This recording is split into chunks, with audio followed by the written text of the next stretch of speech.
Between the 9th and 11th centuries, the kingdom of Ghana was so rich that its dogs wore golden collars, and its horses, which were adorned with silken rope halters, slept on plush carpets. Based on animal luxuries alone, it is no wonder that foreigners touted Ghana's kings as the richest men in the world.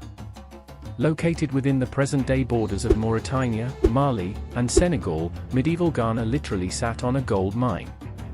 The land's abundance of resources allowed Ghana's rulers to engage in years of prosperous trading. Strategic governing coupled with great location led to the rapid emergence of a very wealthy empire.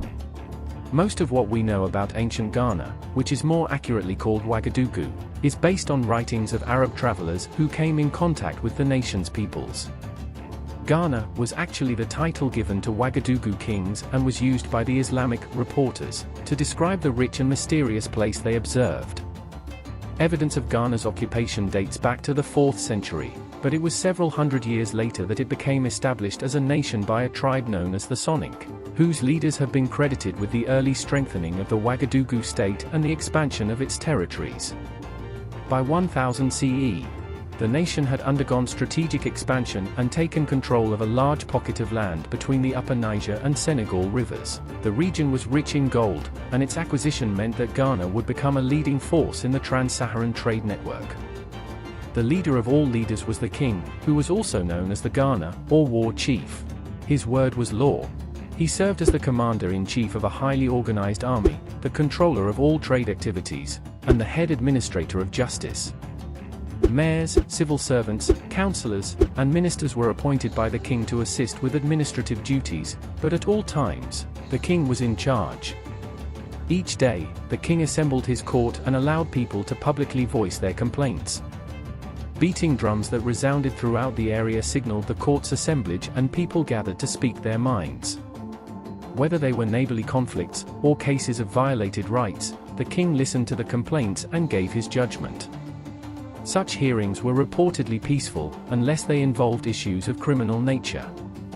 Two of the most serious criminal offenses were the denial of debt and the shedding of blood. These crimes were tried by ordeal. According to Islamic reports, the criminally accused was given a foul concoction to drink that consisted of sour and bitter-tasting wood and water. If he vomited after tossing back the nasty brew, he was declared innocent and was congratulated for passing the test. If he did not vomit, and the beverage remained within, he was considered guilty as charged and suffered the king's wrath. Ghanaian citizens were not the only ones put to the king's test. Inhabitants of its conquered lands were examined for their good behavior and loyalty as well. In territories where order and obedience prevailed, and taxes were properly paid, autonomy was granted. But in areas which struggled for independence or defied the king's laws, Ghanaian governors were appointed as watchdogs and little went unreported to the king. When the king was not busy enforcing his power among the people, he was spreading it internationally through trade. At its peak, Ghana was chiefly bartering gold, ivory, and slaves for salt from Arabs and horses, cloth, swords, and books from North Africans and Europeans. As salt was worth its weight in gold, and gold was so abundant in the kingdom, Ghana achieved much of its wealth through trade with the Arabs. Islamic merchants traveled over 2 months through the desert to reach Ghana and do business. They were taxed for both what they brought in and what they took out. With this system, it is no wonder that Ghana got rich quickly. The wealth that the kingdom acquired did not, however, serve in its favor forever. Competition from other states in the gold trade eventually took its toll.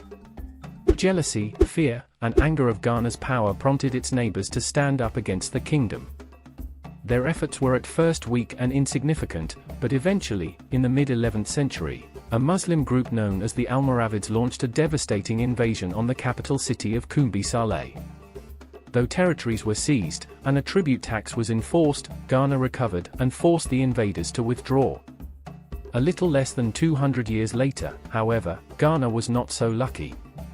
Weakened by subsequent attacks, and cut off from international trade, the kingdom was vulnerable and unable to prevent defeat. In 1240 CE, Ghana was absorbed into the growing nation of Mali, which would soon become the next great empire.